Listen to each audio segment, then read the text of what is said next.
10 seconds remaining. 5 seconds remaining.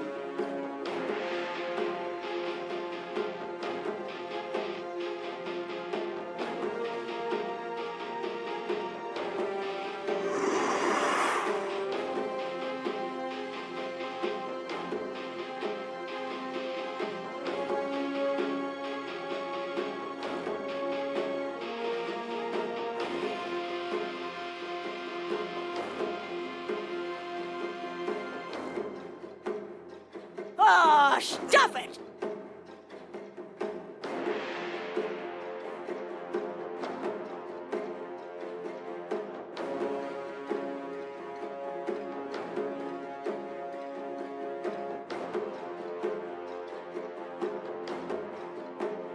Ten seconds remaining. 5 seconds remaining.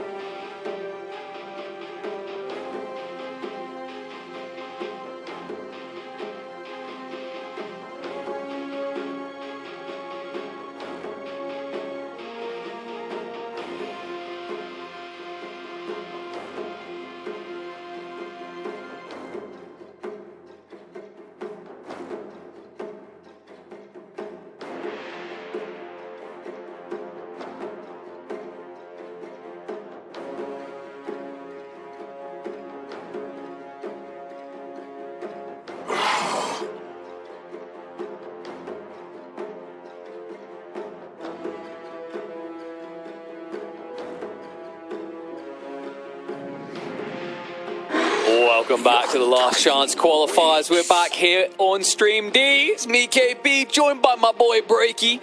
How's it going, Breaky? We got a little bit of a break, but we're back into the action. And the action's only halfway through, right? Like, we've still got plenty of series to go, but we're starting to get a picture of who's coming out ahead. 10 seconds remaining. It's somewhat, but yeah, there's a lot of Dota to still be played. Obviously, all these teams still have very much a chance, including these two teams that we're going to have in front of us of T1 versus Infamous. And I know you and I and a lot of other people were watching T1, and speaking of them, we got the intro for them right here. Of course, Anna and Thompson joining the crew going into these, what was the qualifiers. And, you know, well, frankly, they maybe have these high expectations of going directly to the group stages as a result. But hey, they're in the LCQ, still chances to be had. But they did struggle a little bit in their first series today, KP, against Team Liquid. Yeah, I think college is the place for experimentation, but apparently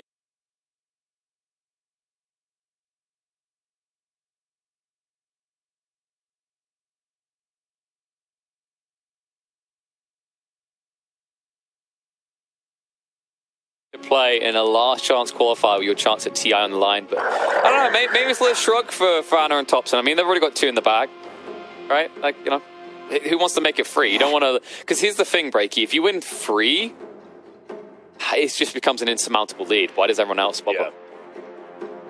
Well, we got Infamous, obviously, to talk about as well. Their opponents that they're going up against right here. And, of course, these South American players, these are players that have certainly, you know, they've been around the Dota 2 competitive scene for quite a bit. And, well, frankly, Infamous was the expected team, I think it's fair to say, in those qualifiers to, again, go to the group stages. But it seems like there's a lot of that theme going on right here in these LCQ event, that you have these teams that feels like they should already be in the group stages. They came up just short, but thanks to the LCQ, they have yet another chance. Take on T1 and getting prepped, and, well, in fact, we're already into the draft. And they're talking it over. They're definitely, you know, how do you figure out T1? I know they went 0-2 against Liquid, but you're stressing. We're talking about this is a team that they are not afraid to do a lot of different things when it comes to their draft. So I feel like they're a difficult team to prep for. 5 seconds. Yeah, it's kind of a tough one, right? I don't think you focus as much as on what T1 wants to do as what you want to do yourself, because of that kind of question mark wrapped in enigma. boxed in a mystery box of confusion that is, what is Thompson going to do? What is Anna going to be playing? I mean, we've seen Gyrocopter POS 1. Not many teams are doing that at the moment. We saw Primal Beast looking dominant on Thompson, but then the Ench follow-up. Seems like there's a lot of focus on just giving Thompson a hero that lets him dumpster his opponent, and then they're trying to formulate a plan from there. And speaking of heroes he can dumpster with, first phase Primal Beast, we saw this early today from him, and my goodness, was he an absolute pain in the ass for his opponents. He was, but again, to that point, it was a team effort. It's a team effort after all, right? And ultimately, Liquid was able to still defeat them. So yes, Thompson on the Primal Beast is something to be certainly scared of. If you're Infamous, he ends up being there. Obviously, Primal Beast is a hero that can certainly play different and makes him even a stronger pick in the first two. So yeah, but if he's in the hands of Thompson, especially, definitely that kind of aggressive playmaking, run at you hero that we love to see him play. But they also get the Undying, of course, going to be one of the more popular picks. It feels like throughout this tournament, and they're going up against the likes of a Beastmaster Mirana so far on the side of Infamous. Yeah. So you talk about aggressive play. I mean, that's a lot of gank already. I mean, it's the classic like feeling around essays. They're going to bring the aggression. I don't think that's always been the way for them, though. I think they've had the kind of farm-heavy metas as well. Like this is a region that's a bit deeper than is first apparent. But this draft is definitely looking to kill early on. And one thing I want to highlight, man, doesn't matter what meta we're in, doesn't matter what year we're in. I feel like if there's any region that embodies the Mirana pick still at any given year, it has to be SA. Love to see that they're bringing that little bit of SA flavor in the last chance qualifiers. Of course, yeah, and they're going to keep this theme of they got stuns, they got initiation, they got ways to lock you down and make some plays. So Infamous certainly feeling pretty good about their chances of running. And something tells me, again, going into the series, even before the draft, I could have told you, probably expect plenty of action. These two teams going at it. Yes. Goes back to the South America, versus Southeast Asia in general, right? So there's definitely kills to be happening. So now with the draft, there's even more of that'll be the case. But yeah, going back, T1 again, 0-2. Infamous also 0-2. They lost to Virtus Pro earlier on today in their first series. So both of these teams are still looking and hungry for their here in the group stage. Yeah, I will say Infamous's losses looked a bit more emphatic, right? I think they were a little bit more dominated upon compared to T1, where T1 kind of went for these unorthodox strategies. They shoot great early game aggression. What I love about Infamous is they seem to feel that aggression early on is their style, and they're not shirking away from it, right? They're not saying, oh, T1 have 2 TI winners, they're going to want the aggression, maybe we should play for a later timing. Like Witch Doctor, Mirana, Beastmaster, there's a very clear timing and there's a very clear focus on kills happening early on. But it looks like T1 are not going to let up. You've got the Crystal Maiden for the beautiful mana sustain in that mid game, and plenty of heroes that are going to utilize that to brawl. Pudge, Primal Beast, and Undying. It is a little bit of a draft that you look at right now and you wonder what's going on, right? Like, they clearly want to fight, but my concern is what else do they do? It feels like the final pick for T1 needs to tick a lot of boxes. Well, yeah, and I've also kind of got the question marks of, where is this Pudge going to end up? Where is Primal Beast going to be? Is it going to be the hands of Thompson? But again, this is what T1 does. They really keep you guessing, it feels like, until that very final pick. And even then, it's still, And then finally they lock in. And, okay, now I guess I see what they're doing. Crystal Maiden, though, I think makes a lot of sense, by the way, especially against the likes of a Beastmaster, good against the Fest with the Freeze, in general against the Leap, getaways from Mirana, so I really do like the Crystal Maiden pick, and you talked about the mana. Also, something that this team will absolutely benefit from. All three of those other heroes will love the fact that they have a mana coming out from Crystal.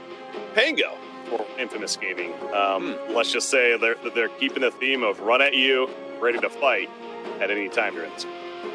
Yeah, Infamous's draft just makes a lot more sense right now. You've got good push for the Beastmaster. You've got a lot of stuns. Like, every hero in some way offers up a stun in this configuration.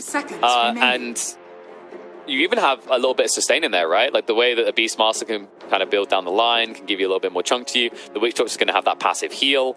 You've got kind of the evasive heroes. Pangolier and Mirana are usually a little bit more independent, able to get out of their own sticky situations to a certain extent. The only thing that I'd say Infamous are probably missing at this stage is someone to kind of be that primary initiator, that front line. You can rely on the Beastmaster to a certain extent, but it'd be nice to have a hero that can just go in with him. We've seen things like Leshrac earlier today. Doesn't feel like that's something that could be safe in this type of game, but maybe a Spirit could be coming out, something that can just go in. Yeah, well, you see the final bans happening, being taken away from Infamous. They're confident in that one. Shadow Fiend Lifestealer taken away from T1 for those last couple of picks. So, yeah, pretty confident that maybe that position 1 remaining. be happening from Infamous. But yeah, I definitely tend to agree with you that maybe 5 seconds yes and no. I remaining. can see them also going a direction of, dare I say, something like a vengeful core, where it's just kind of just completes this idea that it would be heavy aura. And it almost would have been the Shadow Fiend idea too, a bit more of a kid presence himself. But it'd be interesting if they want to go that direction again, more of that core that brings the team auras to the team and by capability, and that much more would be solid. So yeah, perhaps we're at least a thought of where Infamous has to pick first. Again, dare I even guess? I don't know. I mean, they need to tick so many boxes. Yeah, so they go for the Leshrac, and you know what my issue was with Leshrac. You have to have sustain. Now, to their credit, they have that. They've got the Undying to kind of clutch save you. Pudge can become that pseudo-save in a fight, in a pickle as well. My kind of hesitation is whether you can handle what remaining. Infamous have. Like, the Pangolier should be quite safe against the Leshrac. A lot of these heroes can poke 5 from afar. remaining. It feels to me like there's going to be a lot of pressure on the Primal Beast to initiate in a very effective way. The good news, at least, right, is with his ultimate, you can just grab someone, you can actually lock them in place, and there is going to be follow-up. But my concern about a Primal Beast in this game, Breaky, is like, why do you even need stuns from Miranda to set up on if the Primal Beast is just going to stand there and get hit by an arrow anyway? Right? Like, it's just you're stunning yourself. Oh, man. Well, you're going down to the wire here. You know, Terrorblade is still on the board. Maybe another possible. Okay, they're going to go Medusa. Okay. Wow. So very, very 4-1 strategy, as I like to call it. You know, build around the Medusa, play around the Medusa, and let her. Yeah, this feels very SA to me. I think SA is this region that always gets called out as the super aggressive, but what they were starting to get appreciated for about 3 years ago, people really started to like, you know, being light bulb in the head, is this is actually a region that tends to draft the kind of 4-1 approach. They just look ridiculously aggressive because they're very good at finding ways of playing around their 1 when the fights come to that area of the map. Cool to see the Medusa coming out in this type of game. It's a great way of kind of resetting the fight and pushing back a lot of these heroes that need to channel, such as the Primal Beast and the Pudge, but looks like it is, of course, not going to be the Primal Beast in the 2, not even in a core role. Instead, it's going to be support Primal Beast, and we're going to get a POS-free Undying. Yeah, they're going to put Cuckoo on that Undying. Maybe not the craziest thing ever, but it shows you that their priority lying on the Undying as a core option instead. Primal Beast, and you know, Undying certainly with that spamming of the decay, that it being a more of a farming position, getting those heavy auras, and one that's difficult to deal with. It's difficult to gank, so that's what we talk about. The prowess of this lineup is they're going to have the ability to set up kills, lock down, and especially early game, but Core Undying somewhat changes that. I will say that they could deal with the Tombstone pretty well. You know, already Beastmaster Mirana feels like that they can kind of take kill off the Tombstone. So I don't think the Tombstone is necessarily going to be the big issue here.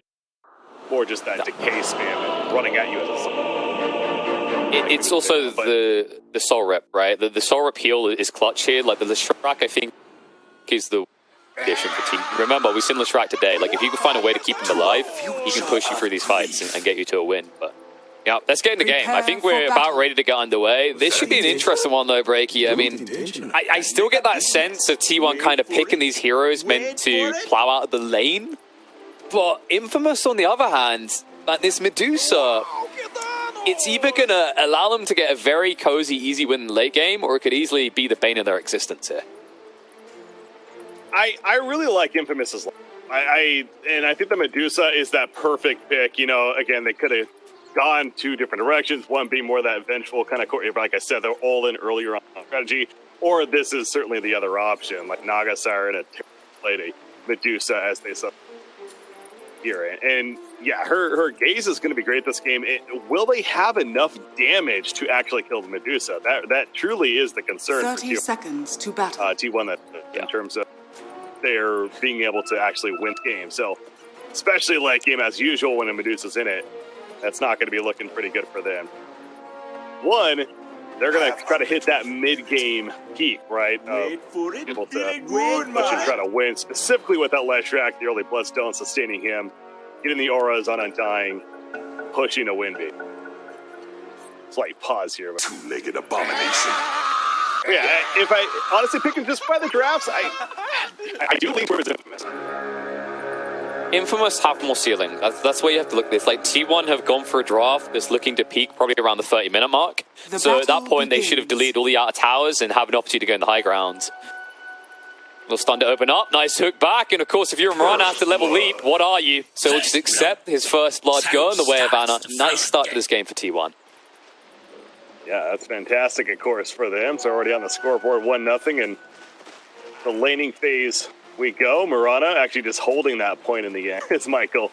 Still hasn't even leveled up. I mean, sleep right there. Probably doesn't. Like, let's be real. If you're leveling leap level 1 as a Mirana, you've kind of already given over the lane. Like, you need that stun, even if it's just for securing the creeps. Oh, I got the that wasn't an. Yep, as intended, Breaky, as intended. Uh-oh. But they got hit. Going to hit there. And for Mana, going to push him back, but they're fine. This was a really impactful laning combo, actually. The vision you get from Crystal Nova in conjunction with the slow makes it impossible for Miranda to move out of the way before she gets level 2, especially considering that Michael did not start for Windlace. So, going to keep spamming those arrows. Another one going to be coming up here soon as Whitemon not afraid to play aggressive against the Beastmaster, but there's another range creep going down. Doing his part there.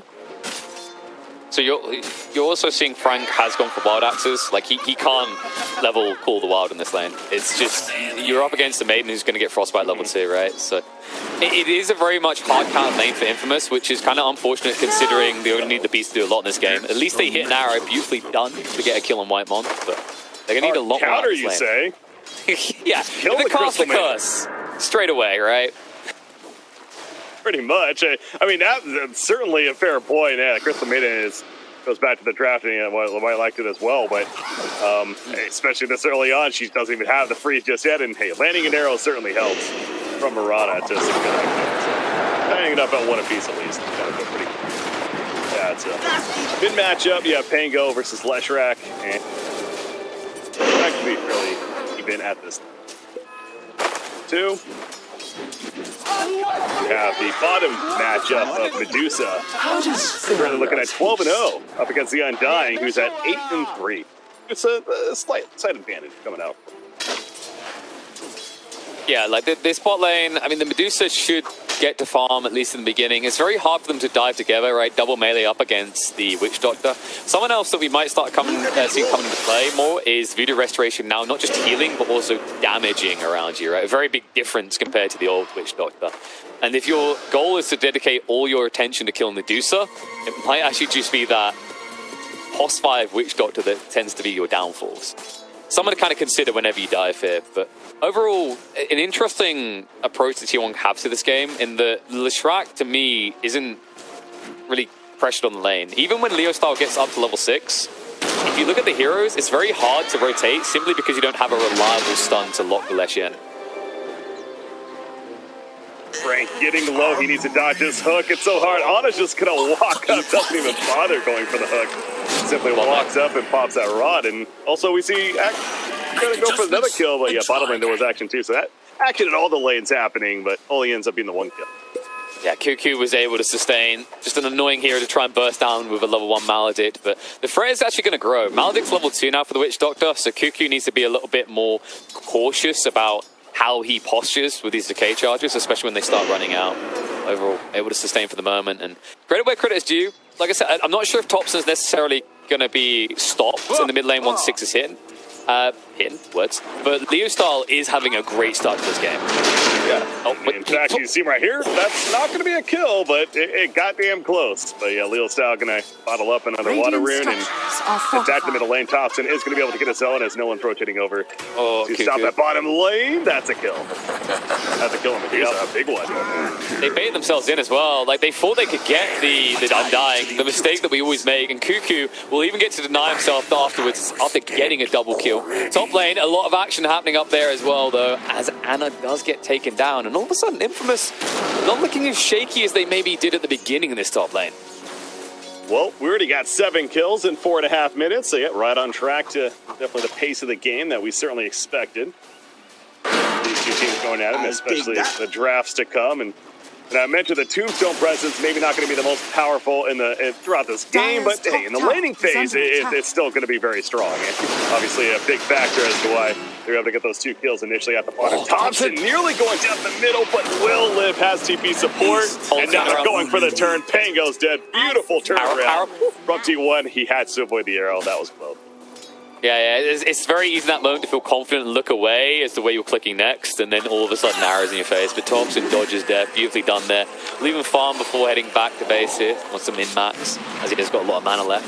Meanwhile, on the top lane, looks like Frank's been found out of location. A little bit of a pickle. As soon as the Mirana shoot mid with the arrow, they knew they could take that kill top. Yeah, that was exactly Ana just W-keyed. I mean, if you want to put it in an FPS terms, literally just ran at them as far as ran at the Beastmaster. Technically, you're correct, Breaky. He did W-key. That's how you turn your on. So even outside FPSs, we're correct. Using that rot right there. Yeah, just walked right up to him and just spammed the rot, and not much Beastmaster could do at that point. Yeah, good insight there as far as the Mirana not being there.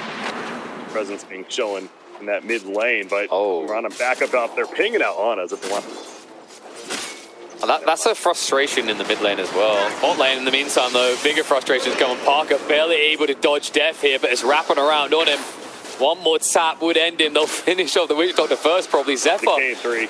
Oh, it just doesn't matter, man. It's the Tombstone zombies that are doing the damage. Kuki will be able to get the follow-up, and this lane is getting mighty spooky for Infamous. Cuckoo, he is so tanky here, and getting some more decay stacks up to 12. Michael can't really duel him right now, but yeah, another Tombstone kill. I believe every time he's used this Tombstone here at the bottom lane, it's resulted in something, and that's already, what is that, 2 or 3? Yeah, that's 2 deaths currently on Parker here on this Medusa, but he, you know, she's already starting to have a bit of a struggle. 2,600 net worth down about 5th place so early on, but Mirana, well, I guess that's what happens when Thompson just rotates over. I mean, the rotation's the key detail here. Not just from the mid, but from the supports before this. Like, it feels like Infamous are slow in comparison to what T1 are doing, which is why this is starting to just turn into a dumpstering. Medusa out of mana and out of life. Double kill for Whitemon, and Leo Style has TP'd down here basically for nothing. It's going to be very difficult for them to mount a defense because of how long TPing heroes in will take now. That really is unfortunate circumstances for the side of Infamous, but credit to T1 absolutely, specifically Thompson with a rotation, and Zephyr using that onslaught to just dive onto the Medusa and set up what's now his 3rd death of the game. So he's got power treads here on this Medusa, but it's going to be a struggle. You know, you want to stack camps for this hero. You want to allow for that farm to get enhanced, especially as we start exiting out of that laning phase. But right now, it's already looking difficult for Infamous. And again, credit to T1 taking that map control, roaming at appropriate times, specifically with, I go back to Leshrak from the mid lane, and he is back in the mid lane though with that support nearby, putting some pressure on this mid tower. But bit of a clash once again, potential. Ring control off the mark this time around, so Thompson will be hit up by the Maledicт, does need to retreat away. Michael can keep poking, but instead he turns around to assist. Zephyr doesn't care though, he's already got his kill into Affliction. The irony of the ban with Maledicт being the one afflicted in the end. Zephyr will die, but the amount of tension he drew, you've got to be happy with the result. Yeah, there's certainly no disappointment right there by treating himself. But Ana, hook, yes, it is going to land. Michael attempting the dodge. Ana being very careful with where to hit it. Sure enough, lands it and gets the kill. So that fudge doing work. Look at Thompson. He's going to go into the jungle, try to steal the rest of these creeps, and he does for the most part. Punishment coming though. Leostar in position to stun Thompson up. The slows come out, and he cannot get about. He's going to fall down. Zephyr charges in though. Parker brought low. Stun interruption. CM not able to assist with the ultimate anymore. Primal coming out, but the Primal Beast will be able to walk away successfully. Key detail though is the Medusa stays alive. That's important now against. You lost a bit of that farm, but hey, they killed the Leshrac, so an eye for an eye, suppose. But Anna trying to find a kill. He gets one onto the Witch Doctor. He takes up a creep as well, pretty much knowing that he's dead at this point, and just runs at the Medusa for a couple of auto attacks before his certain death. So, Radiant's bottom tower overall is net under worth attack. is actually benefiting Infamous from those couple of exchanges there, and the 1100 change favoring Infamous after that one. So, it's suddenly looking a little better for them at least. There's kind of a weird kill exchange element going on here. I think what maybe T1 aren't realizing is how far ahead they are in net worth. So like that last fight ends up being a big exchange in favor of Infamous, right? 1,100 gold. Almost feels like T1 are just playing with that confidence that they can get a kill for a kill, their cause is good enough. They seem to be forgetting the supports that die alongside that story. Speaking of supports, once again in the river, and they're just wasting time on the wrong target here. Mirana is not the one they need to go after. And I do feel like all this attention mid is enabling and giving the space over that Beastmaster needs to start getting back into this game. Yeah, he certainly needs his presence to be felt. He does have that helm of the Dominator. He's even trying to finish boots at this point. Hasn't even have a pair of those picked up yet, but going to manage to get those soon. So yeah, scrappy enabled. Yeah, he's not come back in the game if he keeps losing the creeps like that. That was kind of depressing to watch, Breaky. Yeah. It's once again on Leo style though. Like the weird part is that these fights fed towards them and it seemed good, but it's kind of deceptive overall. You can see the net worth just bumping up for T1 consistently, and so far Pangolier hasn't really been able to rotate outwards to secure objectives. I love this Undying too. This is another thing with this core Undying. You know, he's already level 8, which is actually even higher level than the Medusa, and frankly, just about every other hero on the other side outside of that Pango. So the Decay's maxed out. He even has a level 2 Tombstone, has his Flesh Golem, of course. So this Undying is more than just a laning phase bully. He's a bully throughout with this roam now that's constantly happening on the side of T1. They have a 4,000 net worth to work with right now. It's going to go down a little bit because this top tier 1 is being pushed by Infamous, as you'd expect with the Beastmaster army, is up here, and T1 not really interested in defending it. Instead, they're interested in fighting mid. Oh yeah, what's this? Zephyr's going in. Got the Pulverize ready. No chance for the Royal Thunder to come out. They commit everything to get rid of Leostar because they know if he's dead, Infamous can't fight. Yeah, exactly. And the Tombstone really not even needed there, but that was just obviously really securing that kill. And it is kind of protecting this tier 1 tower push now, if anything. So I don't know if they're going to get it in the end, as it's slowly going down. But meanwhile, Infamous is busy doing these Ancients, so that's why they're not defending currently. They're really trying to recover that farm on the Medusa. And to their credit, it's definitely jumping up a bit in net worth. Parker feeling these stacks, and Infamous doing what they need to. And that, again, is securing the farm on Medusa the best they can. So the reason that worked out so well is Leshrac was rotating top to push out the wave the Beast had brought in. I think that's why they weren't pressured to defend the tier 1, especially after Pango goes down. So it's kind of a combination of tops and maybe just focusing on farm instead of key objectives to kind of kick the timing down the road. And as a result, Infamous don't ultimately get punished as much as they should have. Now they're trying to return the punishment. Zephyr, you have to commit a lot for this. Say that, scrap probably. Chance there. Moonlight Shadows even activated as they engaged right there. Not really sure where the supporting cast for that Primal Beast was, to be fair, but in the end, unnecessarily needed. But hey, more push for Beastmaster. You talk about Frank needing to certainly step it up on the Beastmaster, and he is absolutely doing that. Not going to get the tower kill, but knocking on the door for T1 to have to react to it eventually. Pudge, though, it's just farming Ancients. That's the concern, right? There's still a concern that despite you finding these occasional kills, T1 are still maintaining their net worth lead. They're still farming. Whenever someone dies, there's 3 other heroes elsewhere grab and creeps. So kind of feels like they need more than just killing a Primal Beast, which is cute, but isn't really leading to anything to meet your win conditions.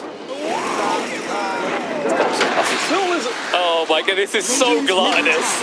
Roll Thunder comes in, stuns are there, and Thompson will pay for his greed. Well, Undying was nearby, only a level 1 Soul Rip though, so not even worth it at that point, and with the Tombstone, it came out way too late, so the one saving grace there, I think, for Thompson is he is able to finish the Bloodstone despite that death, but it's deaths like that will certainly allow Infamous to start climbing and slowly clawing their way back into this game, because the point I was just about to make, there's still a lot of game left, and you do have an Infamous, again, it goes, the understanding they know what they need to be doing is make that space for the Medusa, and we are continuing to see more and more of that. Beastmaster, he almost has a full Vlad now finished to go with the Helm of the Dominator, so his pushing prowess and just team fight capability is going to be that much stronger, and we can't overlook the gank potential that continues to be Dire are scanning. At least for him. Radiant are scanning. And what they can do. So T1, it do feel like they need to be a little careful, but they're not going to be careful. They're just going to charge. Yeah, they're smoked up. You mentioned ganking. T1 says, yes, we'd like to do that. However, it's going to turn around on Thompson. Whoopsie daisy. Roots will not stop the Death Ward coming out. Might be saved by the Bloodstone, but it's going to be a little bit tight on the exit. Just about to stay low. His health was at 1. Yeah, the Death Ward for Witch Doctor, he got an amazing duration off right there with the Maledict up. And being level 4, by the way. So, as beefy as he is, especially with that Bloodstone, it didn't matter. And they just lost the Leshrac to take out and charge after that Witch Doctor, which, by the way, was a smoke play on top of that. So, like, again, I keep reiterating, T1, I understand the mentality.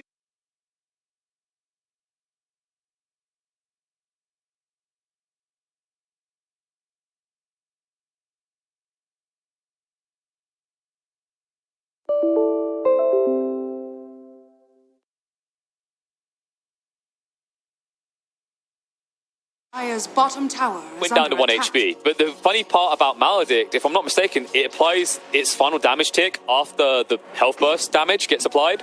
So he went from 1 health and then died to the final 12. It was actually ridiculously close to the Lesh living, just showing you how potent Bloodstone can actually be. Yeah, but on the other side of that, right, is that was a full life Leshrac that died to a solo Witch Doctor. Yeah, I'm not refuting that, but my point is, like, it shows how absurd Bloodstone can be that he somehow still almost survived that, right? That's the insane part about this item. But yeah, to the point of, like, the tactic of walking in, I think if they do find the Witch Doctor and they don't stack, great. But he is the ultimate counter to them all walking in together, just because of Cask, Maledict, and of course, as we see, the Death Ward as well. Well, again, you have Pudge now with the Axe Scepter. So he's got that buffed up Rot. And now the T1, this is kind of the peaking point, it feels like, for T1. With that, they have the Undying is tanky as hell. He's got a Falcon Blade, but he just finished his Crimson Guard. So speaking of a nice peak item to have there as well. How is their Leshrac? Obviously talking about the Bloodstone. But they're going to 4 or 3 player smoke more so on the side of T1, hunting for yet another kill. Get rid of him. Get rid of him. None of this crap. It's not happening. Okay, it might be happening. Yeah, he's fine. If the arrow came through sooner, though, Anna might have been going rip there. Oh, good lord. It's okay. I'd be paranoid about that WD. Like, he could do, I mean, WD is incorrect. It's more like WMD, Weapons of Mass Destruction, right? Like, he has that firepower behind him. But one kind of funny thing, you mentioned this Undying and what he should be bringing to the fight. It's kind of weird because I feel like if I'm Thompson, I don't feel safe in this game, because when I look across my Undying and I notice he has level 1 Soul Rip, I know that if I get in a little bit too deep, I'm either saving myself or I'm not being saved at all. Dire's bottom tower is under this Leshrac doesn't have the IO partner to that point, right? No, and I understand the idea of having an Undying. Yeah, sure, he can provide that Soul Rip deal, but it's certainly not the same capability, even if it was level 4. But Undying apparently walks into a death trap right there. The Bloodstone going to be activated once again. You see this the scream coming off the background from Parker, but it has worn off, and now with the stun gets worn off, he's in trouble. Medusa's just dead. The Dismember on top, the new Blink picked up by Ana, able to get the positioning as a result for one easy fight for T1 in the end. I mean, it's just the bait of the Undying, right? You see an Undying, let's just kill the Undying. What's he doing in our ancient area? Well, that's the trick, right? What is one of the rules of Dota? You do not all in an Undying. He wants you to use everything possible. It's true when there is support. It's even more true in this situation. But I guess they thought he was on his own. I love the way they dangled it as well. You can see Thompson was lurking on the edge of vision at nighttime with the intent to jump like that. And once again, just because of this absurd item on Disco Pony, the Bloodstone, they just don't have the damage to see it through. They're always going to be forced to retreat until their Medusa is 3 or 4 items in. Well, that's still a bit of a ways to go. It is working on the Manta style next. Yasha and the Dragonlance finished, but again, even with the Manta style, still some time to go. However, Primal Beast apparently a little too far up, and nice treat for them. It does seem like this Witch Doctor is kind of that key, dare I say. I know I've been using that quite a bit, but the reason as to why Infamous is going to be able to still have chances despite being behind. Between the Death Ward, the Maledict especially being applied, a great tool to have against these heroes that do happen to be a bit tankier. Ana, though, on point with it. So it pulls back in the Rolling Pango. The tombstone going to be put down as well. In case you want to try to reinforce the Leo style, just keeps on rolling away, and he's fine. PP out. The double edict, it's the type of situation where you feel like you should be able to confidently stand there. When you look at the heroes of T1, they can't right click, but the worrying detail is Lesh does a decent amount of physical damage with the double edict, and as the game goes on, you know, you get to that late game, he can still amp that up, right? He can ramp that damage up and still remain a threat, especially for a hero that doesn't tend to build tanky. Speaking of tanky heroes, Psych. Yeah, Medusa having a stone gaze to make sure to get away right here. The hook barely going to be dodged, by the way. That was actually close, but manages to escape. And Cuckoo is killed elsewhere over here in the jungle. So, yeah, nice play for Infamous. It's your Witch Doctor. He's been doing the dances again. I mean, to the point that you're making about Witch Doctor, the benefit of this pick and what can make him so good is he's just an anti-dive hero. If you've got heroes like T1, they're going to body together, right? And if they do, Cast comes out, all of a sudden a Maledict, everything just goes against you. So I think Witch Doctor is going to be picked a lot here at TI, and it's going to be very effective with these teams that are looking to go full aggro at this event. Oh yeah, definitely a great hero for doing that. And the shard on Witch Doctor, if you can farm that, pretty good as well. But mid lane, by the way, another blink use from Ana, jumping right on top of Mirana, giving him no chance to react. Dismember immediately, so another free kill for one happening right there. But yeah, as I was going to, with the shard, which he does have, the Voodoo Switcheroo, a nice tool for Witch Doctor to be able to do even more damage potentially in these fights. But still, they need a lot more. It goes back to the Medusa. There really is no other way to put it. The Manta style, it's getting there at least. But is this a game where it feels like B, I'm sitting here looking. I mean, BKB would certainly be great, especially against the likes of a Leshrac, right? But it's not the ultimate answer. Again, they have ways to pierce it, so. Yeah. And it's a case of, like, BKB, if you think about the heroes you're up against, a lot of them are channeling, looking in a direction. Stone Gaze should be good enough to deter a lot of people. I think you just want to bulk up and reach that late timing. Now, one upside I was going to say is T1 aren't necessarily the best Roche takers, but when you're out of position like this, they can make it work. And, they might get a census going on. However, with the Medusa and Witch Doctor bot, like T1 might get this for free. Well, they're not defending this bottom push at the tier 3 tower as T1. So this is pretty obvious for Infamous. I feel like that something is going on, and probably a Roshan. And yeah, to the point though, even though they're a bit slower, they are that strong presence of Undying. He throws the tombstone down. If you try to jump them, you better be very confident with initiation. Okay, I was getting worried for a second there. The Centaur stomped all of them in the dark triangle, and Affliction almost died to neutrals. Oh, my little heart can't take it. Well, it's fine. It's okay. So, you know, it's you don't that was it was good decision making though from T1, and understanding that kind of that spike that they've hit as far as, all right, yeah, we're gonna do Roshan. We're not gonna make it the most secret that we're doing Roshan. But they feel way more confident right now if a team fight was to break out, and for good reason. This Medusa still needs far. That's a dead Witch Doctor again. Yeah, he couldn't resist the temptation to cast on the lane. And it looks like they're going to lose the big creep as a follow-up. They even throw out the Pulverize to make sure the Drake can't walk away. Oh, no. Helm of the Overlord. Of course, picked up a Beastmaster, but unfortunately losing his Black Dragon there. Yeah, the worst part about it is... The weird kind of thought for you actually is like look at the cooldown on Helm of the Overlord, and then look at the cooldown on Pulverize. It's actually worthwhile to Pulverize to kill the neutral. It takes less time to get Pulverize again than it takes to Dom once again. Oh yeah, Pulverize, very short cooldown, down to 24 seconds at that level 3, absolutely. Who, by the way, Primal Beast does have a BKB as well picked up, so that's going to be a full 9 seconds. coming up right here for him. So even more freedom to just onslaught in, you know, pop that trample and pulverize the appropriate target, whatever finds necessary. So T1, it's understandable. They're not afraid right now to just kind of group up, be together, and make this push happen. You throw it in Aegis, obviously that's the biggest reason of all as to why they're doing this. Now, how much pressure are they going to be able to put on this tier 3 tower? Infamous has certainly got to defend this. They're going to put a lot of pressure in. They're going to force the glyph out, and then you can just reset, right? Diabolic Edict, only a 22-second cooldown. If you leave a Lesh alone in your base, it's going to disappear very fast, which is why they're quickly TPing into address. You can see T1, they want not to go in here. And once again, the poor Black Dragon is going to be the one getting punished. Radiant's bottom it is something there, but it, just remember, just like Pulverize, a very short cooldown, so very worthwhile to use it on a Black Dragon, and sure enough, the Black Dragon's dead. So, Beastmaster, not the happiest right now. Deadly sweet. Thompson, good God, if that had been the wrong place, wrong time, and actually opens up an opportunity to go in. Hook's going to come out into the Dismember. So Pangolier can't even initiate here. Instead, it's going to be popped and dropped, and Frank, Primal Roar, it's a leave me alone scream. But Zephyr's chasing, BKB still activated, he'll stick on top of Frank. And just as T1 were probably willing to leave the base alone, now they're going to be invigorated to go in again. Yeah, and Leshrac now shows up. Again, Thompson wasn't here from the very beginning, but with him showing back up, they lose the Primal Beast, but maybe Leshrac regretting this. Aegis, it's likely going to be burned. There we go. So eventually goes down, but of course resurrecting with full life of mana.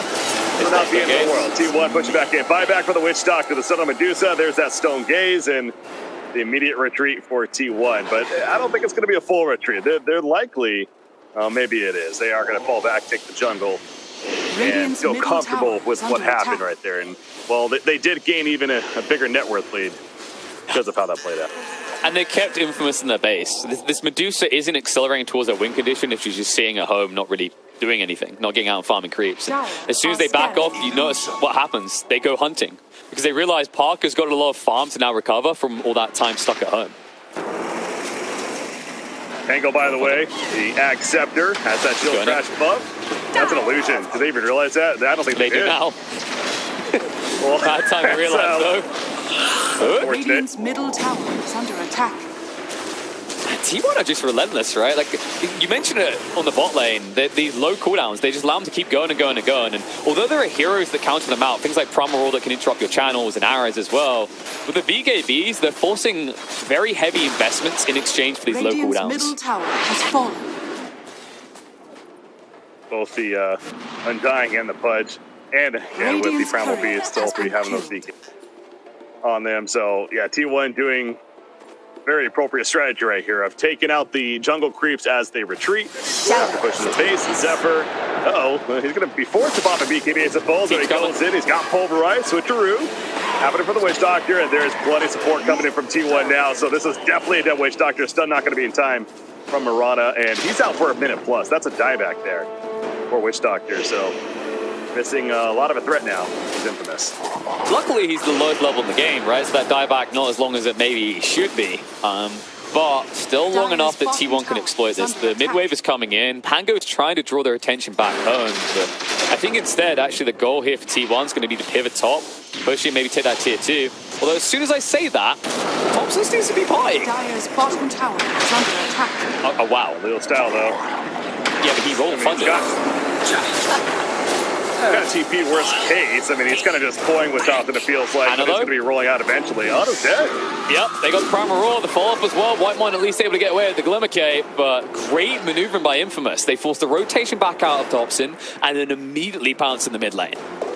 You know, that's similar to what it felt like Infamous was trying to do to that previous fight where Thompson was porting away as they were engaging. So he actually did end up porting away, but it was because of how the initiation happened. I believe it was a hook onto the Pango that is started it off, and T1 got the great execution there. But yeah, that's kind of how they hoped it had gone before, where Pango was distracting, Leshrac forced to kind of fall back and deal with him.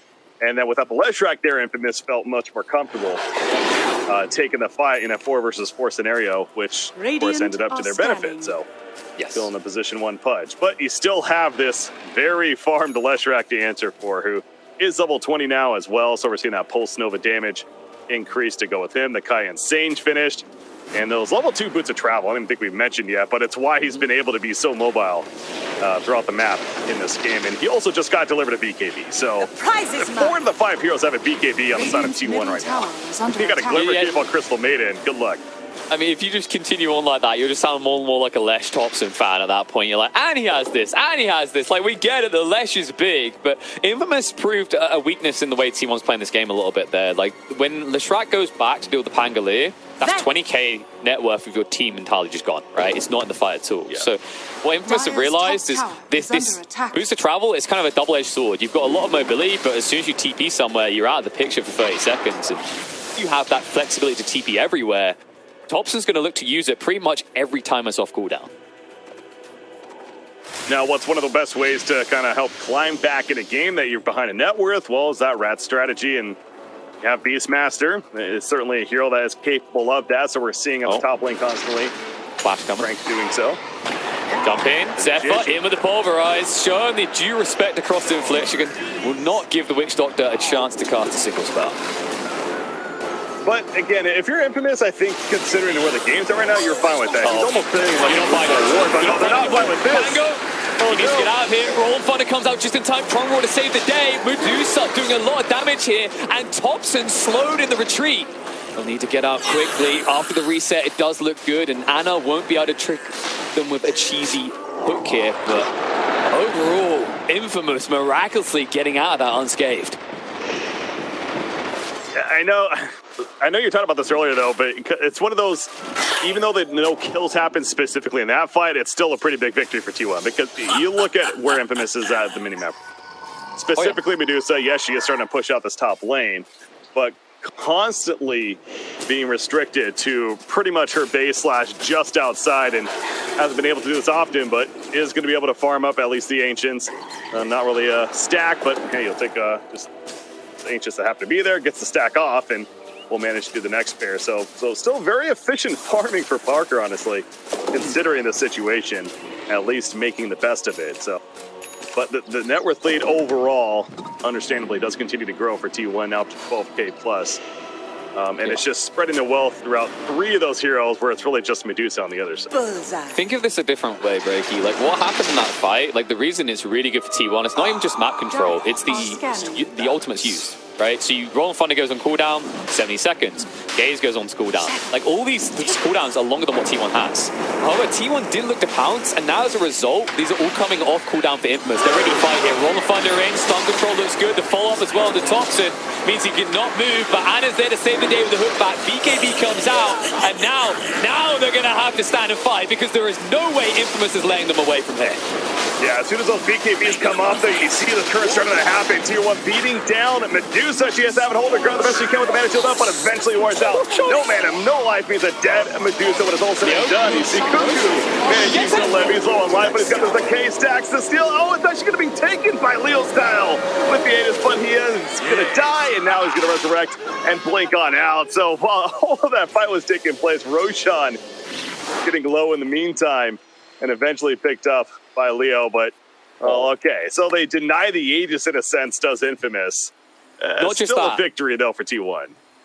Yes, but not the biggest victory that they were looking for. They've still got a big net worth lead, not disputing that. They didn't get the Medusa kill, though. She got denied by Roshan in the end. They did not get the Aegis. Did she? I Okay. don't believe they got their hands on the Akshad either. So, like, overall, still a Radiant's win for top T1, tower I is agree. under They maintain attack. map control. The Deucer is dead. She's not farming. But that was meant to be kind of like the GG state, Roche, right? You get that. You go on the high ground with the Lesh. You force a sub-par fight out of Infamous. You win the game. Now, Infamous still have a way of potentially turning these fights and winning them. Radiant's top Roshan tower also is getting the under kill on attack. Auto there, by the way, too. So not only the Medusa, but even the punch. So a double kill for Roshan happening Murderous. as a result of that fight. Yeah, he was quite enraged, but still falls in the end. So yeah, not as big of a victory in that fight for T1, but still a victory nonetheless. And we are starting to see some, or continuing to see, I should say, more items, specifically on their side. The Forest Staff or Crystal Maiden, pretty nice, but also saw, yeah, Lotus Orb front dying, just picked up. Very nice tool to have as well this game. Both a great purge, but also just in general, got a nice stopper to have to prevent perhaps taking place. He's helping to push the uphill as well. Yeah, it's actually super effective against these heroes. You're dealing with Primal Roar, you've got to consider the Witch Doctor cast coming out. Like, there's a lot to return, and of course, just a lot to purge off. So, really good pickup. It does start to feel like Cuckoo is kind of transcending his role from earlier, where he's not just meant to be this infinitesimal tank anymore. Now he can kind of function as a mid-range support for their frontliners, which of course will be Leshrac and Pudge. Can't forget about Medusa, though. Speaking of Pudge, are they setting up for something here? It feels ambitious. I hope they're not going to try to make a jump happen. Even the TP point, it does feel like T1 has a better position there. Thunder though. And that's why you don't want to make this move. They go after the CM, look to move away, and nice tanker there. Anna tries to save the day, but too little too late. Maledict a bit overwhelming. It's going to be a 1-for-1 exchange, but of course, CM now dead for 70 seconds, so a little bit of breathing room potentially for Infamous to move out. Yeah, Witch Doctor does have a buyback now, so finds it necessary, could do that, but this is going to be a tier 2 tower kill for T1, and even without their support, Crystal Maiden, not going to deter them from entering into the base. Thompson's really in. He's pretty deep there, way beyond the tower. Eventually falls back. Team already popping that Bloodstone, but of course defense is eventually going to come out. However, Medusa's busy farming the Dire Ancients on the other side of the map, so she's not too interested in defending right now, and for good reason. T1 is not going to commit all the way. It's also that you can't really commit to a defense when Panglia's got his Royal Thunder on cooldown. Something they know because they used it to get rid of the Crystal Maiden. So like, this once again comes back to cooldowns. I think it was great when you brought up that point earlier. Like every time, just think of these trades, what each side is using. This time around, Pulverize wasn't used, Dismember wasn't even used. Even when they are, these ultimates are half the cooldown of what Infamous has to commit on the other side, whether it's Pango, Beastmaster, or the Deucer. Hawks constantly going out. I will say Beastmaster queuing up that shard, and wonder if he's going to prioritize that over the BKB. I can see either way, but the shard on Beastmaster is a lot of fun. Having that dive bomb ability for some added crowd control, certainly a nice tool to take advantage of. So wait, like to keep an eye on what he decides. Do you find convincing birds to plummet suicidally to their death fun, Breaky? Yes. You want to put it that way, Jeez. yes. All right, now I understand why they... the Glue Factory. Now I understand why they called you Break in Dota 2. You'd be breaking those poor little Hawks' necks. Damn. It is. Hey man, you said you like seeing them dive, but I mean, it is effective though. Like you raised it as a fair point that it can be useful, and the reason it's useful here is because of the channeling that T1 rely on. Even when they have BKBs, like if they're out of BKB, then they are not going to be able to commit to either Pudge or Primal Beast ults anymore. The overwhelming blink, by the way, on Leshrac we're seeing more and more used, who's also level 25, so those diabolic explosions tower is under plus attack. 25. Yeah, Hobson has absolutely hit a peak here. 30,000 net worth coming out as well. So Outpost more so going to be taken over by T1, so talk about more of that map control. But well, Infamous, to get around this, they're going to all smoke up and try to find that engagement. Here's the opening on Ana. Primal Roar just out the way, but immediately the Cryptic Guard comes out of response. The back of the Rolling Thunder, Mountain Chaos in the back alliance. You see the Shield Cross constantly coming down. The one buyback as she was already died early on.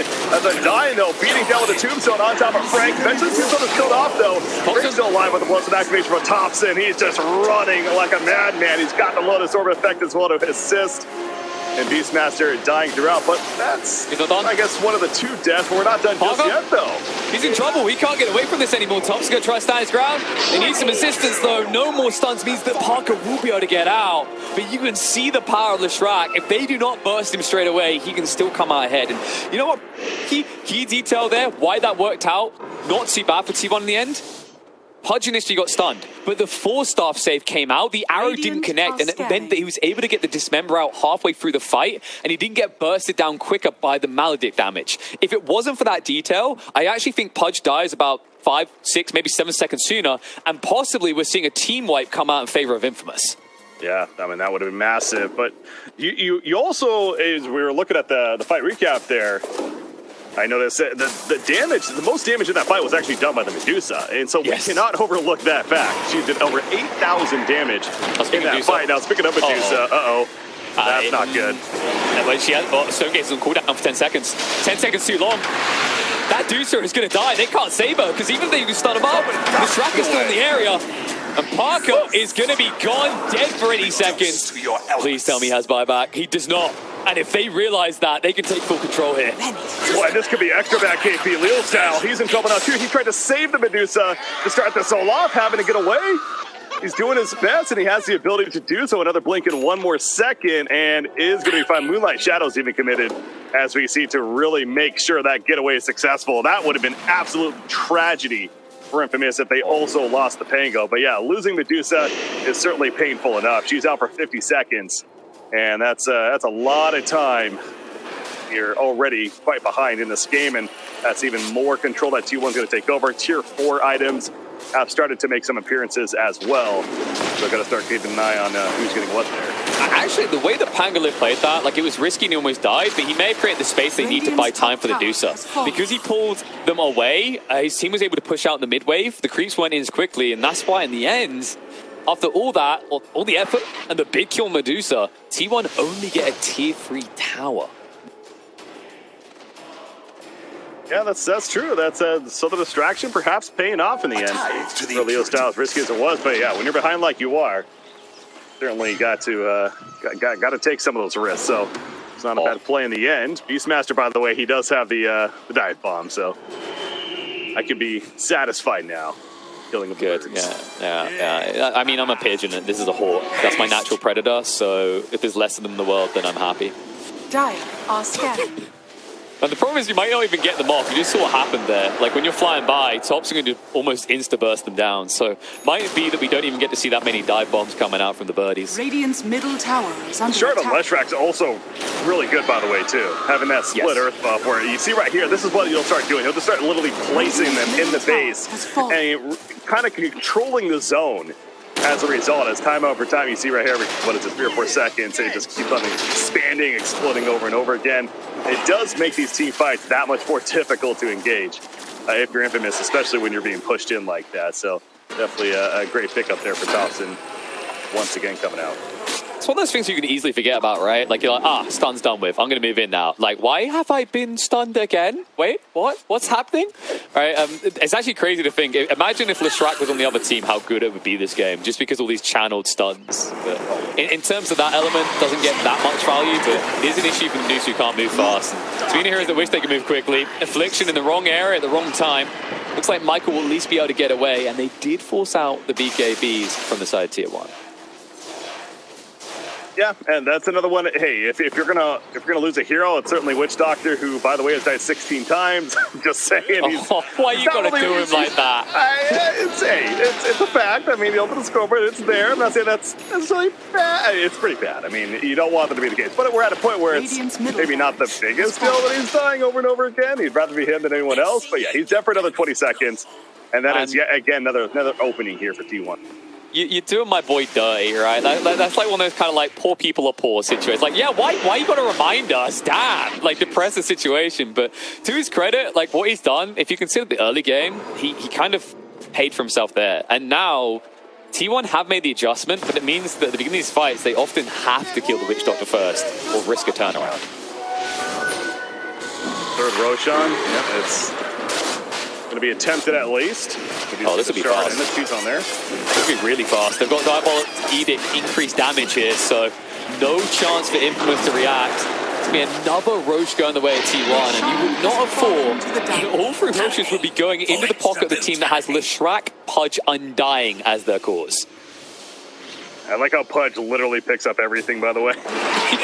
Mine. So he's like, it's all mine. Nom, nom, nom. Oh, this is an initiation from after the fact. Beastmaster's going to be done with the pulverized, but immediately response, able to get the primal reward off. The tombstone's down, though, and Beastmaster unable to be saved when it's all said and done. And Thompson, once again, continues to charge in the back line. Some Crystal Maiden is picked off, Leo style. He's lost that Rolling Thunder, though, but he is annoying. Okay, I think they don't want to chase. They realize Leo Style's about to do it to him again, like drag them away from the base and waste their time. They need to get in, but Leo Style confidently waiting around, trying to clear the creeps. Does maximize the time wasted by T1. They need every bit of time they can get because the Shraks are in the base. BKB gets activated. Voodoo going off. A lot of damage coming out from the Witch Doctor, but not enough. A lot being returned his way. Stone Gaze is going to be used very early by Parker. Hook back doesn't work out, courtesy of the Mansa. But now you have nothing to defend your base with. And this is a Pudge who, well, Cheese is in his backpack currently, but he's got the Aegis, so he's not worried. In fact, I wouldn't be surprised to see him fall. Look at Thompson speaking of diving. He's going to get the Lotus Orb effect to help keep him alive there, but that's going to be another rack skill. So, but yeah, point being, he does eat the cheese, so Pudge is now back to full life on mana, or at least was for a second there. He could just jump in at any second, feeling pretty confident. The overwhelming blink he also has to go with the Shivas. The positioning for Infamous, it's got to be so difficult. The hook almost hit you right there. Another Leo's barely avoided with his blink, but we're looking at over a 30,000 net worth lead, so never like to say a game is doomed to be over at this point too early, but I mean, I'll say this about Infamous, they have Medusa, right? You talk about a hero that's difficult to truly finish the game against. She is up there as one of those. That's a fair point, Breaky, but hear me out. T1 have a 42k net worth Leshrac. Yeah. It's not too bad. Like it's like, not better than my club game. You know, that's not that impressive. Oh god, I think anyone can do better than this Witch Doctor's KDA at this point though. 18 devs now on the board. Hook back, doesn't quite work out the way intended. Roll through from Leo style. Follow up looking good with the primal roll. Cuckoo staying alive at the moment, gets forced up even deeper. And Parker forced to activate everything and stand his ground. But Pudge will give over his life. It's only the Aegis, however, and the bigger issue remains. Thompson stands his ground, but goes deep. Maybe a little bit too deep here. Bloodstone is good, but I don't think it's that good. Or is it? Yeah, that was a risky time for Thompson, but as I say, risky, maybe not so risky. They're going to get the kill onto Medusa. Oh, maybe not. Actually gets forced after away. You see Punch take the set as well. Finally going to be wearing off of there, but the full rise is slam dunk onto Medusa. She is forced to buy back onto though. Pop with the refresher. Running back in with another dismember, but he's going to have to BKB and run himself, getting on out of there. So there's a couple of times there where I was looking at T1 and being like, did they actually overcommit here? No, it goes back to Pudge was just so beefy, not only just naturally how he works, but every item that he had, including that Aegis, including the refresher that he eventually did pop right there, he was able to, he was confident that he could survive for as long as he did, and this became a near impossible task to truly hold right there for Infamous and will win that fight. But I will say, I mean, they do keep the racks alive, so it did require Medusa buyback though. It did also require T1 deciding to like dive pretty deep there. You definitely feel the confidence they're playing with though. T1 still extend that lead further, and a movement on the top lane this time. Medusa will look to retreat away, and Silver Edge will get her out. But you can just see how confident Thompson is in this game. He's not fazed by anything as it stands. And he's like, all right, my time here is done. I'm going to go bottom now. And now to take your base. He has a nihilism once again, too, by the way. The Ag Scepter was purchased by him, so... I mean, is there anything left to buy, really? Oh, yeah, Refresher. Refresher's left to buy, of course, because double BKB, also double one-dub split Earth in the base, like we saw last time. Does sound good. Double Pulse Nova's amazing. Double Edict, though, is pretty good. BKB, like, you're just going to take the base. Great, let me just refresh and ignore your existence. Bye. Over here, they're not ignoring existence. The Crystal Maiden. They're going to take her out of the freezing field being used, but she goes down, so does the support on the other side. Once again, a Witch Doctor. However, Beastmaster left in no man's land and picked off. He's dead for 85. Has buyback on the Beastmaster, though. They're going to come into play here, but...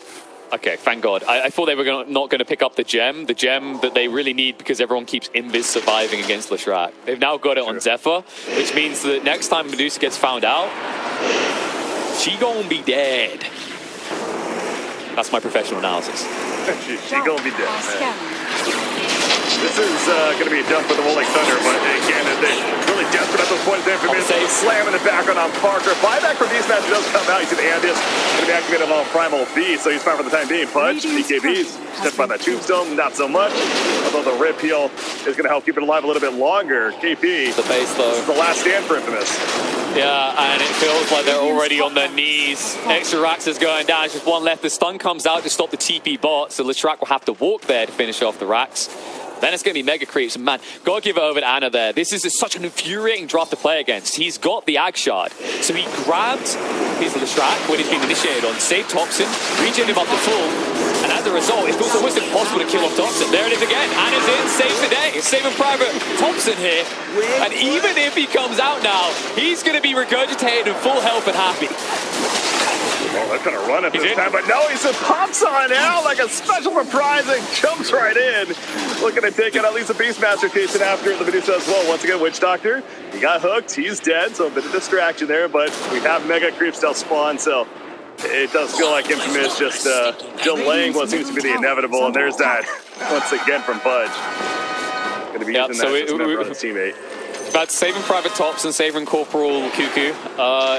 Where are we going to go next? Does the White Mon need a little bit of assistance? Zephyr's dead, we can't help him. I mean, then again, Pudge does like bodies, but damn, I just love the way Anna's kind of switched to this full utility role, and it's super effective. Like, his goal is no longer to kill, because he realizes that Topson, if enabled, will destroy everything in this game.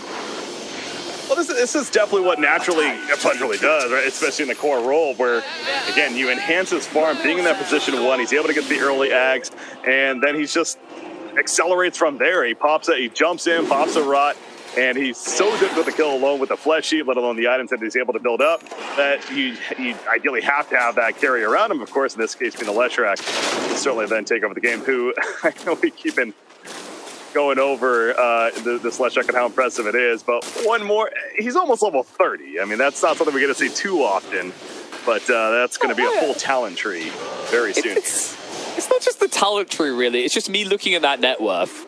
50,000. The next closest, 29. Almost half at 29. That's insane. I mean, I gotta give it. He's basically like, you know, it's kind of weird. The way I'm watching him play this map and the amount he's absorbing himself, it reminds me of the good old day. Oh god, I'm not gonna say good old days. I'm gonna puke. Of the old Naga builds where they'd farm all 3 lanes, right? No one else would get any say in it. He's just everywhere. He's farming everything, heroes and creeps alike. And the beautiful thing about the way T1 is drafted, we wondered what the end game state was. We mentioned on the Shrek, but I didn't expect it to this degree to just be full utility and save around Topson. Damn, is it effective to watch. Now, I'll say this, one more thing for Infamous. Again, I'm not trying to sit here and act like, oh, they have a great chance here. They don't. It's a very, very, very, very small chance. But I think the one winning condition that Infamous has right here, at least give themselves that chance, is delay this game to 60 minutes, right? Get those tier 5 items, try to you know, get the RNG in your favor and win off of that. Now, again, obviously a lot easier said than done. That's still 9 minutes away.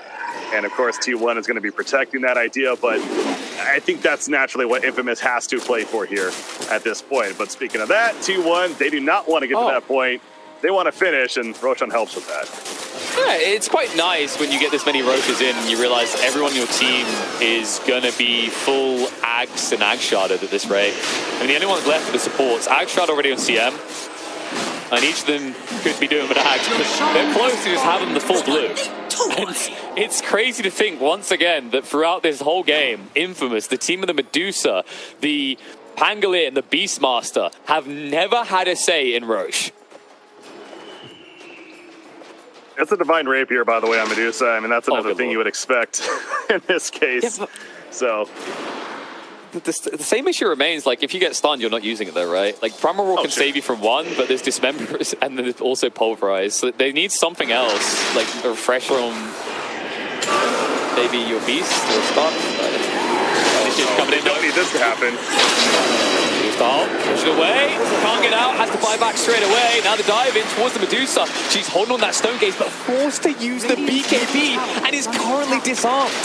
Now she can't go in. Yeah, she was struggling from the very beginning of that. Buyback Feather and Chris Mena going to be coming back in. Buybacks on both sides, especially on the Radiant, but they're just pushing into the Fountain Medusa. Was it a Divine Rapier though? Standing here trying to the Fountain. Rampage on Topson. Because why not? He's getting low though. Nice Manta. That's going to be enough for the kill. The red numbers come out, but immediately Leshrac buys back and teleports right back in. It's like, all right, we had my fun. I got my Rampage. Let's actually finish the game now. Fortification, but TV's already called. So it is actually official. T1 will take game 1. T1 looking tier 1 in this game. This was well drafted and well executed. Not necessarily the easiest of drafts to execute, but their approach, I loved it, right? Like, we highlight the fact that Infamous looked like they were playing for this kind of run and gun at you style of Dota. They were willing to fight early on, and I love the fact that T1 didn't shirk away from that and actually found a way to exploit that with their draft. Really interesting potency that you see on this Leshrac in the late game as well.